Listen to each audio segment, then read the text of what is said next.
Hey guys, it's Graham. What's cracking? This is my review of the Holes movie from 2003.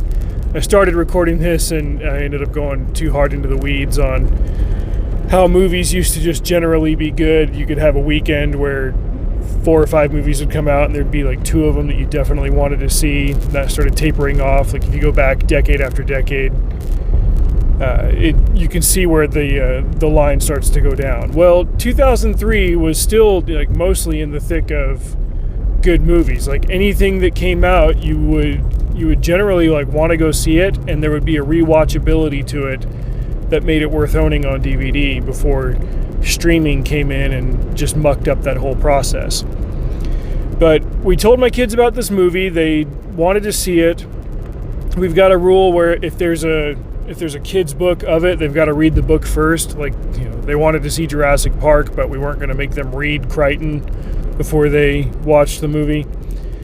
But they finished reading Holes last week, and I read that book twice. The second time was probably over a decade ago, but I remember it really well, and I remember how well it followed the movie. I had seen the movie first. I saw it in probably 2006 or so, and I was very, very impressed. It's one that I ended up thinking of for days after the fact, like, wow, it set up all these things that were just, they seemed like, little casual details, and then the way that it all came together in the end was just wonderful. And the book it's very, very similar to it. The reason being that the screenplay was written by the author of the novel, and whenever you can get that, you're usually in for a good adaptation and a good treatment.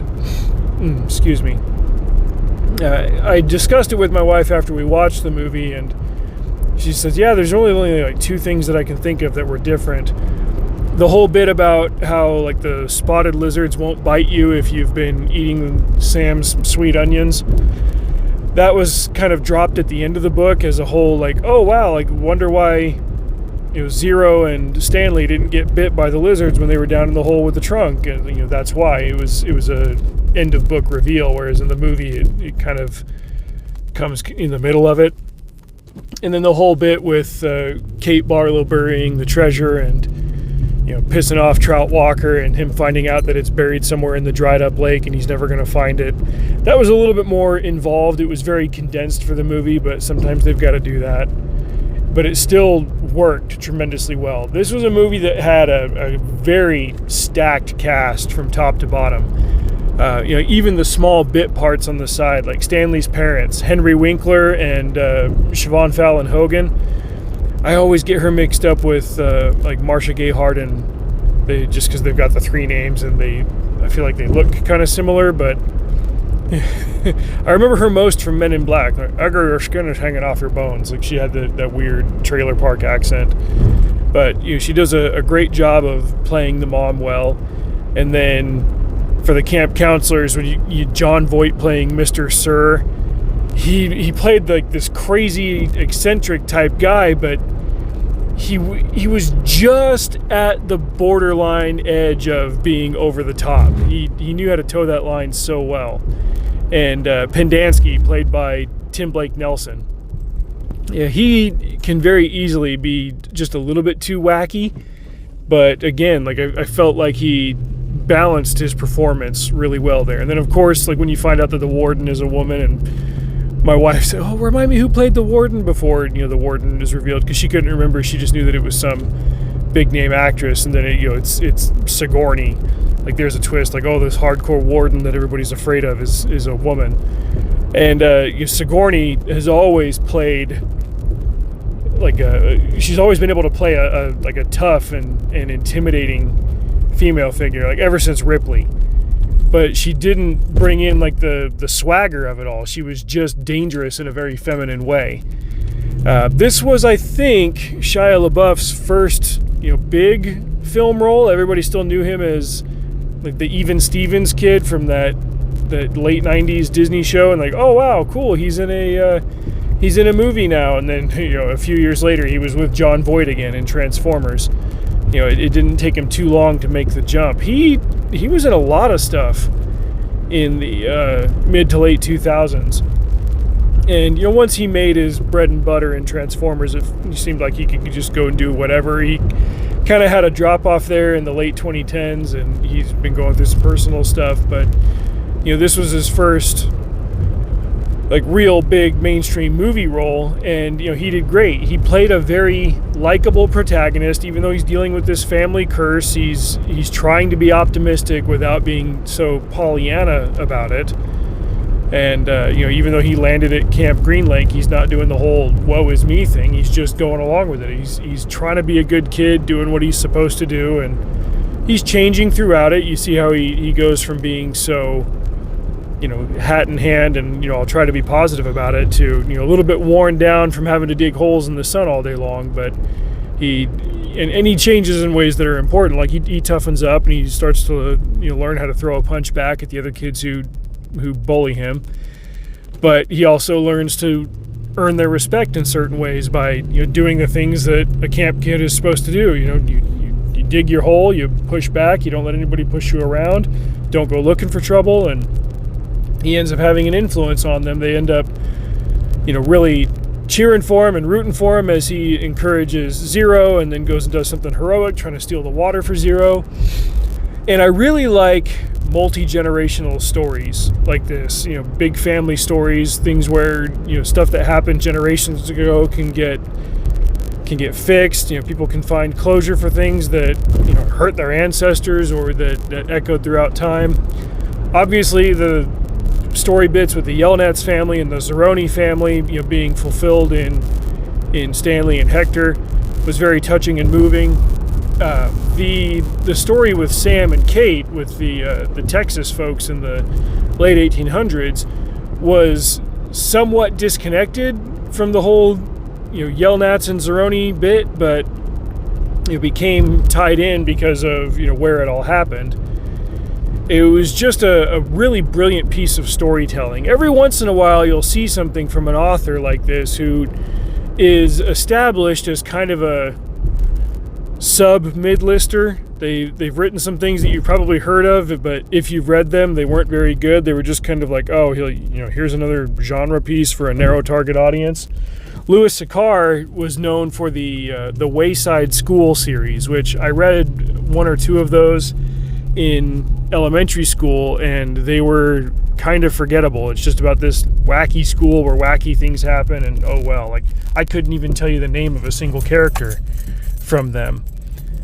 But then he comes out of nowhere with Holes, and everybody's like, oh crap, he's got some stuff in him. He needs the right pitch, the right formula, the right idea, and he can really just bring something to life. He's done a couple of things since then. None of them were that good. One of them was a sequel to Holes called Small Steps that focused on one of the other kids from camp, adjusting to home life and, trying to bring some of that same, positive outcome energy as he had in camp to his inner city town. I can't remember where he was from, but it was, he had the deck stacked against him, and he ended up meeting this celebrity singer girl who was close to his age, and it was all about how, while there might have been a happily ever after for Stanley and Hector, for all the other kids, it took a little bit more effort to bring a happier ending to their story. Hence the title, Small Steps. You got to take things one step at a time. I read that one and wasn't as impressed by it. I think I was kind of expecting a similar treatment with I want twists, I want something multi-generational, I want something what else and whatever, but it just wasn't that. He wrote another book that came out in 2009 or 2010 maybe, called The Card Turner, that I've read a couple of times. And in terms of hitting those emotional chords and having those multi-generational reveals and it becoming somewhat speculative in nature as the story progresses, The Card Turner does that. It was a very moving piece of teen literature. There's a reason why I ended up owning a copy after I checked it out from the library. It's not all that similar to Holes, but he still brings that same energy. And then he wrote something else called, I think it was called Fuzzy Mud. I tried picking that one up from the library. It was kind of dumb, to be honest. So every once in a while, he'll get an idea that breaks through what he's normally able to do, He finds whatever missing piece that he needs, and then he brings his full talents to bear, and he creates something truly special. He may never write something as good as Holes again, and I certainly doubt that he'll not get something adapted into a movie as good as this. But this is one of those things where the stars lined up. He wrote a brilliant book. He got to write a brilliant screenplay. It was directed brilliantly. It was acted brilliantly by a very talented cast that just brought all their full talents to bear and made something eminently rewatchable and remarkable and uplifting and great. And on this rewatching of it, I found myself especially appreciating the soundtrack.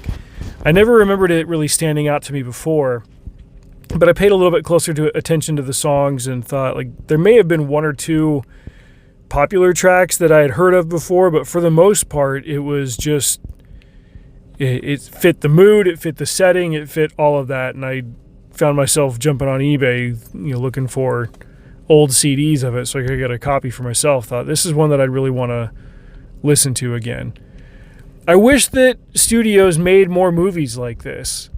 Find a book that did really well, didn't have any flaws, didn't have any problems, and maybe go dig up the author if he's got some screenplay writing experience. That was something that really worked in favor of Suzanne Collins, the Hunger Games lady, because she'd written novels before, but after publishing The Hunger Games, she'd been doing TV writing for 20 years. She knew how to write a screenplay and ended up writing the screenplays for those movies. The studio really screwed up by putting splitting the third book into two. That was kind of the thing to do at the time, and they should have pushed back because the series peaked with the second one, but we'll talk about that at another time. If you haven't seen Holes or read the book, I recommend you do both. And you don't really need to do them in any particular order because they are very similar and both are very rewarding experiences. And I've deliberately avoided spoiling how the whole thing shakes out just for that reason. If you're unfamiliar with it, it's a great family movie. It's a great movie to watch even if you're an adult by yourself. It's a rewarding experience every time. So go check that one out. Until next time, drive safe. See you out there.